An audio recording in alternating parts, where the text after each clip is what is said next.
You get a reading on those tremors? It was a mild subduction under the African plate. Do we have a visual? How are we handling it?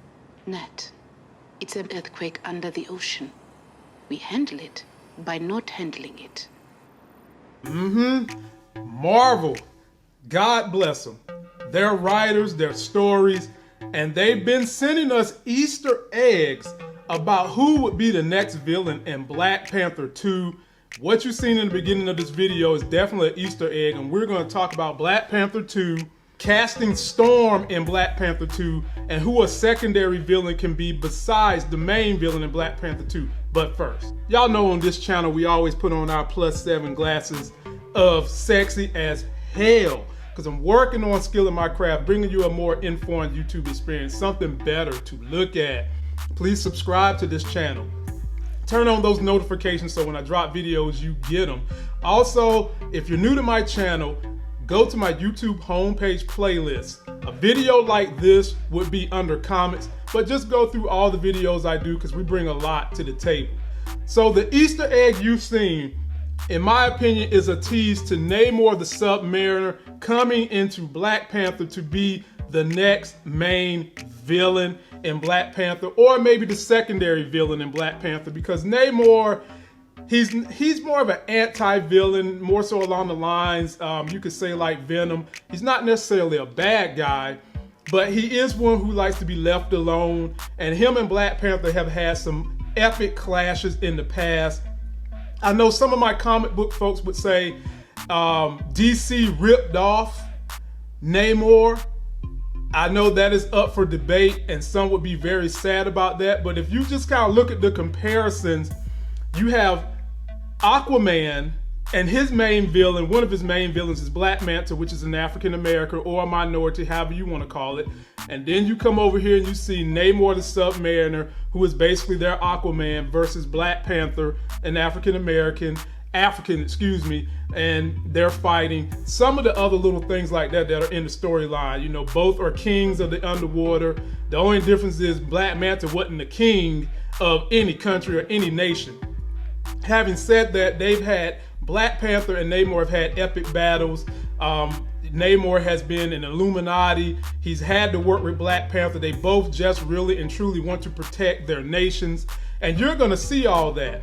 But a person that I think could be another underlying villain in this universe and could also help Black Panther touch with Spider-Man, you could have Kraven the Hunter being a secondary villain and say that he came from Wakanda and he's hunting Spider-Man, and you could have Black Panther doing a crossover with Spider-Man if you wanted to do it like that. He could be a villain. But I think one of the other things that was interesting to all the developments going on with Black Panther is it was rumored that Marvel just cast someone to be Storm in the universe of Black Panther. Now, if y'all know, Storm and Black Panther in the comics got married, and I told my wife during Black Panther that there was a budding love between T'Challa and Nakia. And I said if they ever introduce Storm into the universe, it's going to be a problem, because they eventually are going to get together. Storm is probably going to beat the hell out of Nakia, because what can Nakia do to someone who can control all the elements of weather? And that could be a storyline all into itself.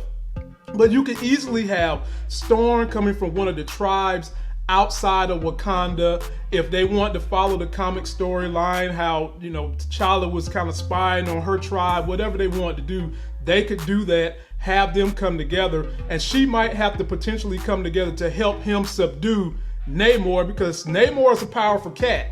And in a lot of iterations, the Black Panther had a hard time defeating Namor on his own, even though he's got all that great technology. He's got all the vibranium.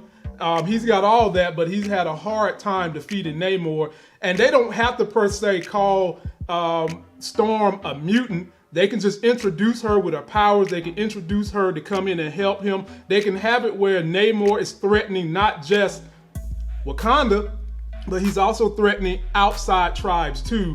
And they could just come together to overthrow him. Or there could be a bigger villain in the background looming that's trying to defeat both the Namor's people and the people above ground. And you could potentially have it where, you know, after Namor's people got destroyed in the snap, he just snaps himself and decides that he's waging war on everybody above ground. And when he learns what really happened, maybe they could come together and coalesce against some other greater villain. But I want to know what you guys think. Leave me comments. Do you feel like it's leading up to Namor being the next Black Panther villain? And also, how do you feel about Storm coming into the fold? And what is going to be the storyline between her and Nakia and fighting for the heart of T'Challa? That's going to do it for this video. Don't forget to like my video. Please comment, subscribe, go get yourself that life game. If you made it this far in my video, you are obviously a big fan of this channel. Why not become a contributor to this channel by donating $1 or $2 to my Patreon account? If you do so and you have video requests, I'll get to them first. Just send me a message via Patreon and we'll try to make them happen. And until the next Sex is Hell video, I'll see you.